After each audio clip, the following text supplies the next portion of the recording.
तपते रेगिस्तान के इस प्यासे ऊंट को मिला एक ऐसा शापित चिराग जिसे रगड़ते ही उसे मिल गई ऐसी जादुई ताकत कि वो रेत को भी सोने में बदल सकता था।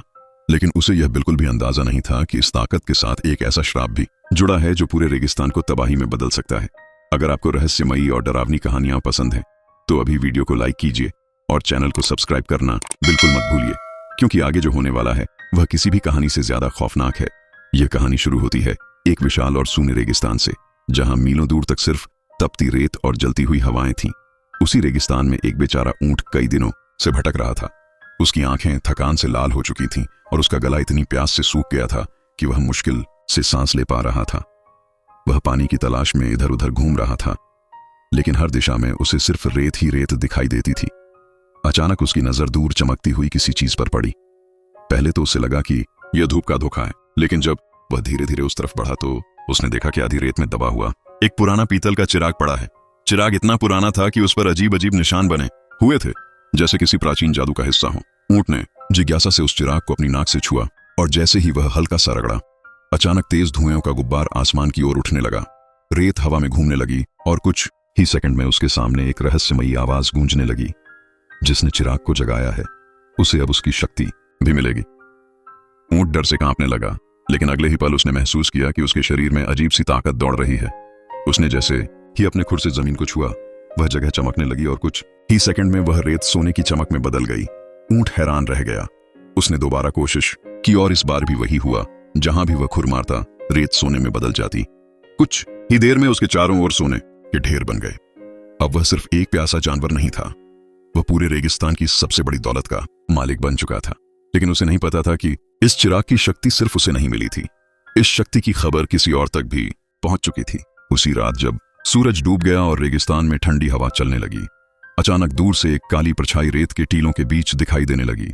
वह धीरे धीरे आगे बढ़ रही थी। उसकी चाल इतनी खामोश थी कि रेत भी उसकी आवाज नहीं कर रही थी। यह था रेगिस्तान का सबसे खौफनाक नाम, खूनी लुटेरा।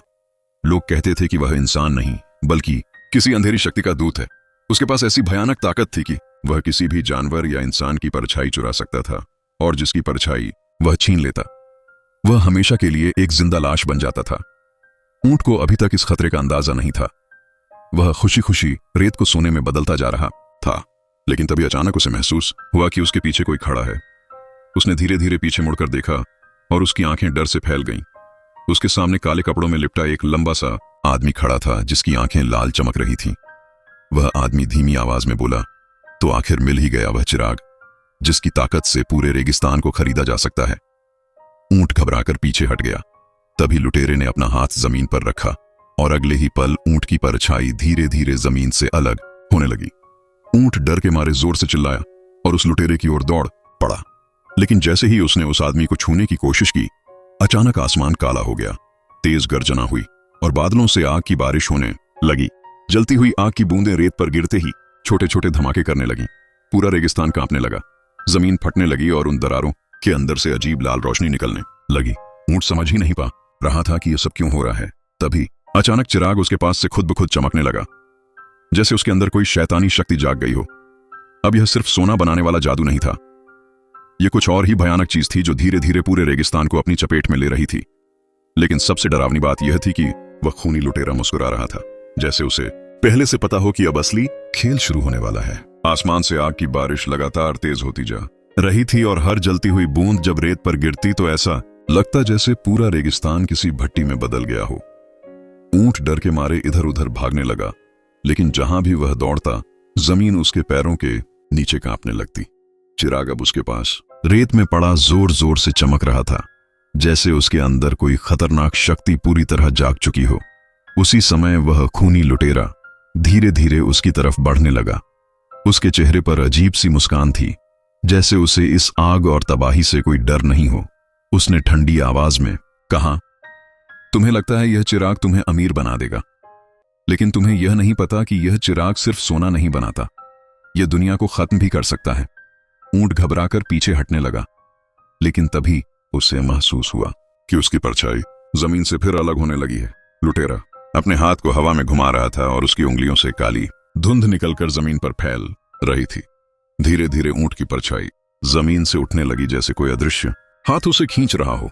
ऊंट डर के मारे जोर से चीखा और अचानक उसे याद आया कि जब भी वह चिराग के पास जाता है उसके अंदर अजीब ताकत दौड़ने लगती है।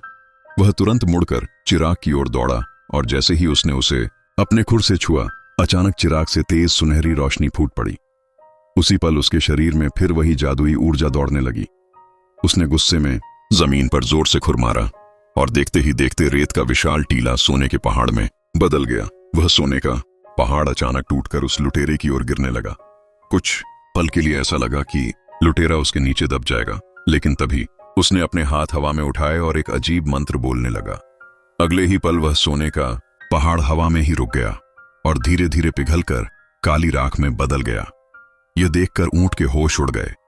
अब उसे समझ में आ गया कि वह लुटेरा साधारण इंसान नहीं बल्कि किसी खतरनाक काली शक्ति का मालिक है। तभी अचानक जमीन और जोर से कांपने लगी। रेगिस्तान में बड़ी बड़ी दरारें पड़ने लगीं और उन दरारों के अंदर से आग की लपटें निकलने लगीं। ऐसा लग रहा था जैसे जमीन के नीचे कोई विशाल दरवाजा खुल रहा हो। तभी चिराग से एक भयानक आवाज गूंजी जिसने लालच में मुझे जगाया। अब उसे मेरी असली शक्ति भी देखनी होगी। अचानक चिराग हवा में उठ गया और उसके चारों ओर आग का गोल चक्र बनने लगा। लुटेरा पहली बार थोड़ा घबराया। उसने चिल्लाकर कहा, नहीं, यह नहीं हो सकता। यह शक्ति सिर्फ मेरे लिए थी। लेकिन अब बहुत देर हो चुकी थी। चिराग से निकली रोशनी इतनी तेज हो गई कि पूरा रेगिस्तान दिन की तरह चमकने लगा। उसी रोशनी में अचानक रेत के अंदर से विशाल पत्थर के दैत्य निकलने लगे। वे इतने बड़े थे कि उनकी परछाइयां मीलों दूर तक फैल गईं। वे दैत्य सीधे उस लुटेरे की ओर बढ़ने लगे। अब पहली बार उस लुटेरे के चेहरे पर डर दिखाई दिया। उसने भागने की कोशिश की, लेकिन उन पत्थर के दैत्यों ने उसे चारों तरफ से घेर लिया। कुछ ही पलों में उसकी चीखें पूरे रेगिस्तान में गूंजने लगीं और फिर सब कुछ अचानक शांत हो गया। आग की बारिश रुक गई, जमीन की दरारें बंद हो गईं और चिराग धीरे धीरे फिर रेत में गिर गया। ऊंट कांपता हुआ वहीं खड़ा था। अब उसके सामने सोने के पहाड़ नहीं थे, सिर्फ शांत रेगिस्तान था। उसने धीरे धीरे पीछे मुड़कर देखा, लेकिन खूनी लुटेरा कहीं नहीं था। ऐसा लग रहा था जैसे वह कभी था ही नहीं। ऊंट ने राहत की सांस ली, लेकिन तभी उसे एहसास हुआ कि चिराग अब भी चमक रहा है। उसे अचानक डर लगा कि अगर यह चिराग फिर किसी के हाथ लग गया तो शायद यह रेगिस्तान फिर से तबाही में बदल जाएगा। इसीलिए उसने हिम्मत जुटाई और अपने खुर से रेत को खोदकर उस चिराग को गहरे दबा दिया। धीरे धीरे रेगिस्तान फिर शांत हो गया, लेकिन आज भी लोग कहते हैं कि उस रेगिस्तान के कुछ टीलों के नीचे एक शापित चिराग छिपा है, और अगर किसी दिन कोई उसे फिर से रगड़ दे तो शायद फिर से आसमान से आग की बारिश होने लगे और रेगिस्तान की रेत एक बार फिर सोने और तबाही में बदल जाए।